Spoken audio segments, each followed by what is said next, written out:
News square நேயர்களுக்கு வணக்கம். இன்னைக்கு சட்டப்பேரவையில பல்வேறு விவாதங்களும், கேள்விகளும், பதில்களும் இருந்தது. இதுல எந்தெந்த கேள்விகள்லாம் முக்கியமா இன்னைக்கு தமிழகத்துல குறிப்பா கூர்நோக்கக்கூடிய ஒரு கேள்விகள், அதற்கு ஆளுங்கட்சி சார்பா என்ன மாதிரியான பதில்கள் கொடுக்கப்பட்டுச்சு, அமைச்சர்கள் என்ன பதில் பேசுனாங்க, அப்படின்றத இந்த வீடியோல நம்ம சுருக்கமா பார்க்க போறோம். என்ன கேள்வி அப்படின்றத.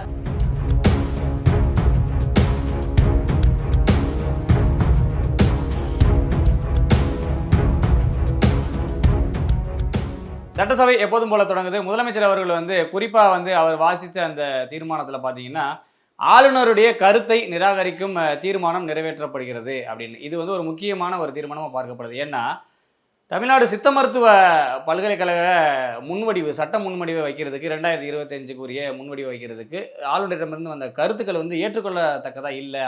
அவர் பயன்படுத்திய அந்த வார்த்தைகள் எங்களுக்கு துளியளவு கூட அத அனுமதிக்க முடியாது. சட்டப்பேரவையில் இருக்கக்கூடிய ஒரு உறுப்பினர் கூட இத அனுமதிக்க மாட்டாங்க. இது எங்களுடைய சட்டப்பேரவை மாண்பை குலைக்கிற விதமாகவும், அத அவமானப்படுத்தும் விதமாக இருக்கு அப்படின்றத, அத அந்த கருத்துக்கள நான் பதிவு செய்ய இங்க விரும்பல அப்படின்றதையும் முதலமைச்சர் பதிவு செய்றாரு சட்டப்பேரவையில.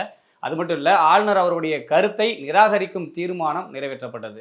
துணை முதலமைச்சர் உதயநிதி ஸ்டாலின் பேசும்போது சொன்னாங்க, மகளிர் உரிமைத் தொகை மகளிர் உரிமைத் தொகை புதிதாக அப்ளை பண்ண 28 லட்சம் பேருக்கு கூடிய சீக்கிரத்திலேயே, அதாவது வரக்கூடிய 30ஆம் தேதியே நவம்பர் 30 ஆய்வு செஞ்சு அதற்கான தகுதி வாய்ந்தவர்கள்லாம் பிரிக்கப்பட்டு அவங்களுக்கு டிசம்பர் 15ஆம் தேதியிலிருந்து அவங்களுக்கு மகளிர் உரிமைத் தொகை மாதம் ரூ. 1000 கொடுக்கறதுக்கு இந்த அரசு ஏற்பாடு செய்யும் அப்படின்னு இருக்காரு. ஏற்கனவே மகளிர் உரிமை தேவைக்கு பலர் 28 லட்சம் பேர் இதுவரைக்கும் விண்ணப்பிச்சிருந்த நிலையில, இன்னும் மேற்கொண்டு புதியதாக விண்ணப்பிக்கப்பட்ட விண்ணப்பங்களும் பரிசீலனை செய்யப்பட்டு, அந்த விண்ணப்பங்களுக்கு தகுதி வாய்ந்த பெண்களுக்கு மகளிர் உரிமை தொகை கொடுக்கப்படும் அப்படின்னு துணை முதல்வர் உதயநிதி ஸ்டாலின் அவர்கள் சொல்லியிருக்கிறாரு. அதையுமே ரொம்ப ஒரு பெருமைப்படுத்தும் விதமா ஒரு ஒரு கருத்தை பதிவு பண்ணியிருக்கிறாரு. ஏற்கனவே கடந்த காலங்களில் மகளிர் உரிமை தொகை கொடுத்த அந்த அளவை விட இப்போ அதிகமான பெண்கள் மகளிர் உரிமை தொகைக்கு விண்ணப்பிச்சிருக்காங்க அப்படின்றதையும் சொல்லியிருக்கிறாரு. அதிமுக எம்எல்ஏ தங்கமணி அவர்கள் ஒரு கேள்வி எழுப்புறாரு. இந்த பாக்ஸ்கான் நிறுவனம் தொடர்பாகவும், வெளிநாட்டு முதலீட்டாளர்கள் தொடர்பாகவும், வெளிநாட்டு நிறுவனங்கள் தொடர்பான முதலீட்டாளர்கள் தொடர்பாகவும் ஒரு கேள்வி எழுப்புறாங்க. ஏற்கனவே பல்வேறு சர்ச்சைகள் இருக்கு.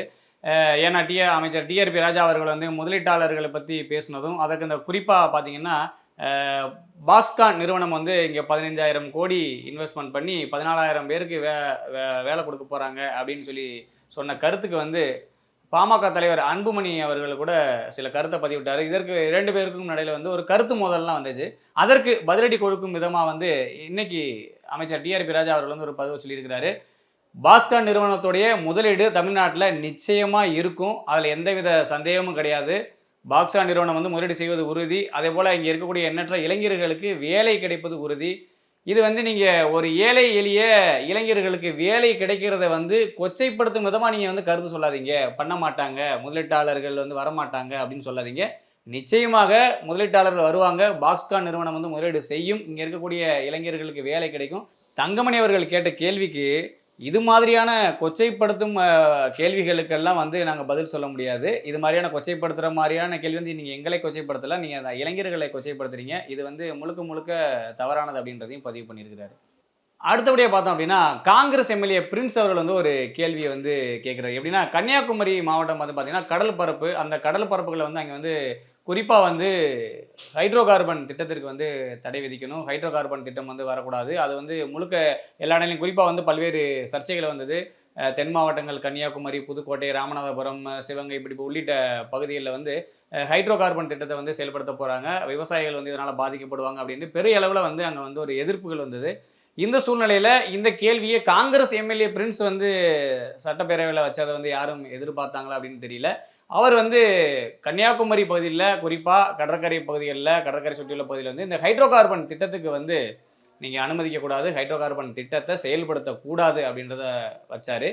அதற்கு அமைச்சர் தங்கம் தென்னரசு அவர்கள் ஒரு மிக தெளிவான ஒரு பதிலை சொல்லிட்டாரு. ஒருபோதும் கன்னியாகுமரியில் கடற்பரப்பை சுற்றுள்ள பகுதிகளில், அங்கே கன்னியாகுமரி சுற்று வட்டாரத்தில், அதே போல் தென் மாவட்டங்கள் இருக்கக்கூடிய ராமநாதபுரம், புதுக்கோட்டை, சிவகங்கை உள்ளிட்ட இந்த மாவட்டங்கள் எதுலையுமே ஹைட்ரோ கார்பன் திட்டத்தை நாங்கள் விவசாயிகளுக்கு ஒருபோதும் விரோதமாக, அவர்கள் பாதிக்கக்கூடிய வகையில் நாங்கள் ஹைட்ரோ கார்பன் திட்டத்தை நாங்கள் பயன்படுத்தக்கூடிய எண்ணம் இல்லை அப்படின்றத பதிவு பண்ணிட்டாரு.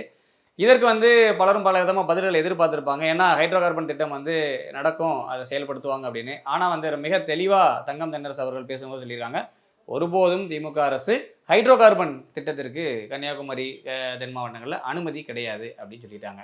சட்டமன்ற உறுப்பினர் வானதி சீனிவாசன் வந்து ஒரு கேள்வியை எழுப்புறாங்க. கோவில்களில் குடமுழுக்கு வந்து நடத்துறீங்க. அதில் வந்து தமிழுக்கு எவ்வளவு முக்கியத்துவம் கொடுக்கிறார்களோ அதற்கு இணையாக சமஸ்கிருதத்துக்கு வந்து முக்கியத்துவம் கொடுக்கணும் அப்படின்னு. ஏற்கனவே நம்ம இந்த பல பிரச்சனைகள் வந்து நடந்துகிட்டு இருந்தது. தமிழில் வந்து குடமுழுக்கு நடத்தணும் அப்படின்று சமீபத்தில் கூட திருச்செந்தூர் பிரச்சனையை கூட பூதாகரமாக எடுத்து கொண்டு போய் அதை மக்கள்கிட்ட கொண்டு போய் சேர்த்தாங்க. தமிழில் நடத்தலை அப்படின்றதையும் சொன்னாங்க. இந்த பிரச்சனை சட்டப்பேரவையிலையும் வந்து எதிரொலிச்சிருக்கு. அதற்கு வந்து பாஜகவுடைய எம்எல்ஏவாக இருக்கக்கூடிய வானதி சீனிவாசன் அவர்கள் வந்து சொல்லியிருக்கிறாங்க, தமிழுக்கு நீங்கள் எந்த அளவிற்கு கோயிலுக்கு முக்கியத்துவம் கொடுக்கிறீர்களோ அதே முக்கியத்துவத்தை சமஸ்கிருதத்துக்கும் கொடுக்கணும் அப்படின்னு சொல்லியிருக்காங்க. இதற்கு அமைச்சர் இந்து சமய அறநிலையத்துறை அமைச்சர் சேகர் பாபு அவர்கள் எழுந்து வானதி சீனிவாசன் அவருடைய கேள்விக்கு பதில் சொல்லிட்டு இருக்கிறார். இதுக்கு இடையில பார்த்தீங்கன்னா இந்த கேள்விகள் சொல்லி கொண்டு இருக்கும்போது அமைச்சர் சாமிநாதன் எந்திரிச்சு சொல்றாரு, நீங்க வந்து மத்திய அரசு வந்து தமிழுக்கு ஒதுக்குனது வெறும் 167 கோடி தான் தமிழுக்கு மத்திய அரசு செலவு பண்ணியிருக்கு. 2345 கோடி வந்து சமஸ்கிருதத்துக்கு ஒதுக்கியிருக்காங்க அப்படின்ற ஒரு விவரத்தை சொல்றாரு. இந்த பதில வந்து யாருமே எதிர்பார்க்கல. ஏன்னா நீங்க தமிழுக்கும் முக்கியத்துவம் கொடுக்கணும், சமஸ்கிருதத்துக்கும் முக்கியத்துவம் கொடுக்கணும்னு நீங்க பேசுறீங்க. ஆனா உங்களுடைய மத்திய அரசு எங்களுக்கு ஒதுக்கப்பட்டது தமிழுக்கு 167 கோடி தான், சமஸ்கிருதத்துக்கு 2345 கோடி ரூபாய் பணம் ஒதுக்கியிருக்காங்க அப்படின்றத பதிவு பண்ணியிருக்கிறாரு. இது கேள்வி கேட்டு கடைசியில் யானை காக்கா உட்காந்து பணம் விழுந்த கதையாக ஆயிடுச்சு. இவங்க ஒரு கேள்வி கேட்க அதற்கு வந்து அமைச்சர் சாமிநாதன் எந்திரிச்சு சொன்ன பதில் வந்து ரொம்ப வித்தியாசமாக இருந்தது. அது மட்டும் இல்லை, இதில் வந்து எதிர்க்கட்சி தலைவர் எடப்பாடி பழனிசாமி அவர்கள் கேட்ட கேள்வி வந்து ரொம்ப முக்கியத்துவம் வாய்ந்ததாக பார்க்கப்பட்டுச்சு. ஏன்னா நீங்கள் வந்து திமுக ஆட்சிக்கு வந்ததுக்கு பிறகு திமுக அரசில் வந்து இன்னைக்கு எல்லா பேர்லையும் வந்து கடன் வந்துருச்சு.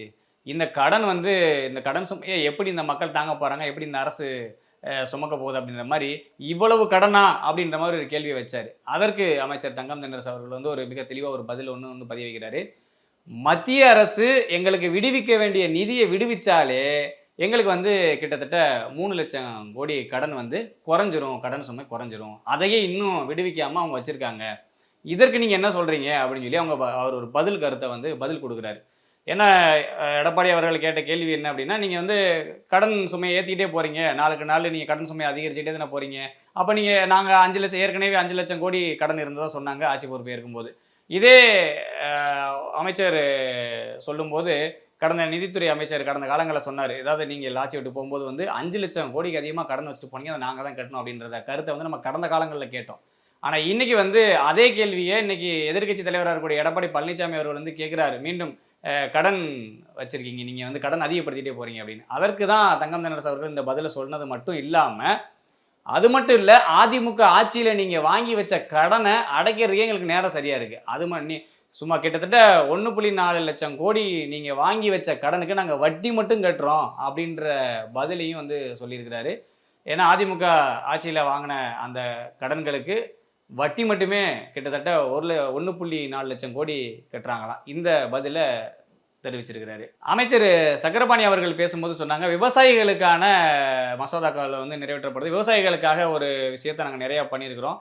அரசுடைய நேரடி நெல் கொள்முதல் நிலையங்கள் இருக்கும். அதாவது விவசாயிகள் வந்து தங்களுடைய விளைவிச்ச நெல்லை வந்து அரசுடைய நேரடி கொள்முதல் நிலையங்களே போய் வந்து நம்ம அந்த நெல்லை வந்து விற்பனை செஞ்சுக்கலாம், அரசே எடுத்துக்கிறோம்.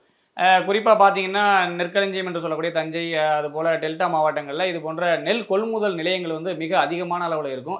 வருஷம் அவங்களுடைய கோரிக்கை என்னவாக இருக்குது அப்படின்னா, இந்த மழை நேரத்தில் நெல் காஞ்சு போயிடும், எங்களுக்கு முறையாக பராமரிப்பு இல்லை, நெல்லோட ஈரப்பதம் அதிகமாக இருந்தால் எடுக்க மாட்டாங்க, இப்போ 17% இருக்குது அப்படின்னு இருக்காங்க இல்லையா. இப்போ அவங்களுக்காக என்ன பண்ணியிருக்காங்கன்னா, இந்த 17% இருக்கக்கூடிய அந்த ஈரப்பதத்தை அதிகப்படியாக 22% அதிகரித்து தர சொல்லி நாங்கள் மத்திய அரசுக்கு கடிதம் எழுதியிருக்கோம். அவ்வளோதான், விவசாயிகளுக்கான கோரிக்கை நாங்கள் கடிதம் எழுதியிருக்கோம்.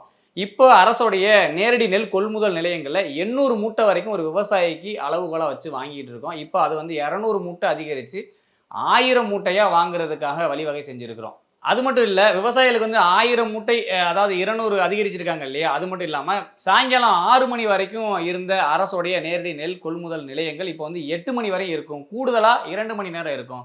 இதன் மூலமாக வந்து விவசாயிகள் வந்து நேர காலம் இல்லாமல் வந்து கூடுதலாக அவங்களுக்கு நேரத்தை அதிகரிச்சிருக்கும். ஏன்னா அவங்க வந்து நம்ம கடந்த காலங்களில் பார்த்துருப்போம், விவசாயிகள் வந்து மணிக்கணக்காக நாட்கணக்காக வந்து அரசுடைய நேரடி நெல் கொள்முதல் நிலையங்களில் காத்திருக்கக்கூடிய ஒரு சூழல் இருந்தது. நெல் மூட்டைகள் மழையில் நினைக்கக்கூடிய சூழல் இருந்தது. இப்ப குறிப்பா விவசாயிகளுக்கு இந்த ஈரப்பதம் அதிகரிச்சு இந்த மத்திய அரசுக்கு கடிதம் எழுதியிருக்காங்க இல்லையா? இது வந்தா நல்லதா இருக்கும். அடுத்த பேரவையில வந்து அதையும் அவங்க சேர்த்து சொல்லுவாங்கன்னு நம்ம எதிர்பார்க்கிறோம். அடுத்த கூட்டத்துல என்ன மாரியான கேள்விகள் கேட்குறாங்க? எப்படி அதுக்கு பதில் வருது? என்ன அப்படின்றத நம்ம சுருக்கமா பார்ப்போம்.